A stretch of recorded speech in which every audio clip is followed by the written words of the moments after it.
ఒక మనిషి జీవితంలో సక్సెస్ అయ్యాడు అంటే దాని వెనక ఎన్నో కష్టాల నుంచి బయటపడ్డాకే, అనుభవించాకే సంతోషాన్ని అనుభవిస్తాడు. సక్సెస్ అవుతాడు. అలానే ఒక పంట పండాలి అంటే చూడండి ఎన్ని కష్టాలు, ఎన్ని ప్రాబ్లమ్స్ ఫేస్ చేయాలో ఒక పంట వివరంగా చెప్తా. ఇప్పటి వరకు చూసారు కదా ఒక తెల్ల పురుగు, అది ఏరు పురుగు. ఇది మెట్ట జలగ. ఏరు పురుగు మొక్క పెరుగుదల లేకుండా ఆ ఏర్లని కొట్టేయడం వల్ల చెట్టే ఎండిపోతుంది. అది ఏరు పురుగు యొక్క ప్రత్యేకత. ఇప్పుడు కనిపిస్తుంది చూడండి నల్లగా, ఇది నేలలో కలిసిపోయింది మెట్ట జలగ. ఇది అడుగు భాగాన తెల్లగా ఉంటుంది, పై భాగాన నల్లగా ఉంటుంది.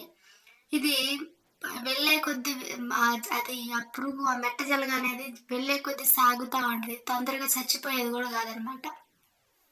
ఈ మెట్ట జలగ ఏం చేస్తుందంటే మిరప చెట్ల యొక్క పై భాగం అంటే అడుగు వేర్లు కాకుండా అట్ట కొమ్మలు కాకుండా మధ్యస్థంలో చెట్లని శుభ్రంగా తాట తినేస్తుంది.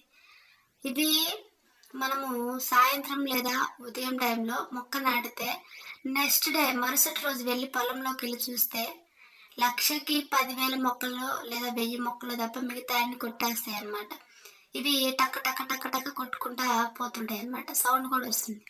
అట్లా మెట్ట జలగలు ఏరు పురుగు నుంచి తప్పించుకున్నాక వచ్చిన కొన్ని మొక్కలు ఉంటాయి కదా, ఇవి అరకదోలేటప్పుడు, ట్రాక్టర్ దోలేటప్పుడు కొన్ని మొక్కలు చచ్చిపోవడము అంటే తగిలి ఇరిగిపోవడము, అలాంటి కొన్ని భూమిలో బూడిపోవడం జరుగుతుంది. అలాంటివి లేపాలి.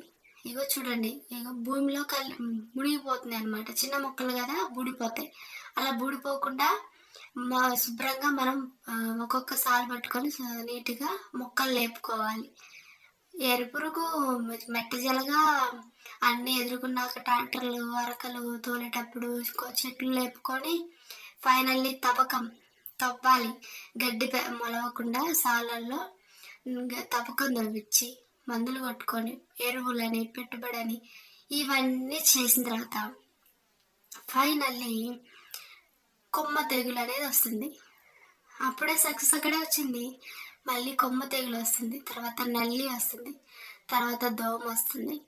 ఇవన్నీ తట్టుకున్నాక వచ్చేదే మిరప యొక్క ఫైనల్లీ కాపు. కాపు వచ్చే టయానికి నల్లి వచ్చిందనుకో పంట అక్కడే పోతుంది. ఒకసారి కుచ్చు వస్తుంది. కుచ్చు వస్తే ఇంకా పంట అది కూడా ఉండదు, ఇంకా ఆ పంట వేస్ట్ అయిపోతుంది. అట్లా ఫైనల్లీ పంట వచ్చిన టయానికి ఇదిగో పచ్చిమిరపకాయలు వస్తాయి అన్నమాట. అంటే ఇన్ని స్ట్రబుల్స్ అన్నీ అంటే ఒక ఎరుపురుగు, కొమ్మ తెరుగులు, నెల్లి, కుచ్చు, మెట్ట జలగలు, దోమ అన్నీ తట్టుకొని ఫైనల్లీ సక్సెస్ఫుల్గా పంట అనేది పండుతుంది.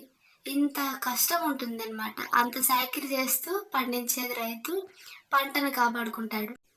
ఎన్నో కళలతోటి స్టార్ట్ చేస్తారు జీవితం ఒక వయసు వచ్చాక, కానీ తారుమారు అవుతుంది. అప్పటికి కూడా ఎలా ఉండాలంటే గెలిస్తే వినయంగా ఉండాలి, ఓడితే ఓర్పుగా ఉండాలి, డబ్బుంటే దయా గుణాలతో కలిగి ఉండాలి.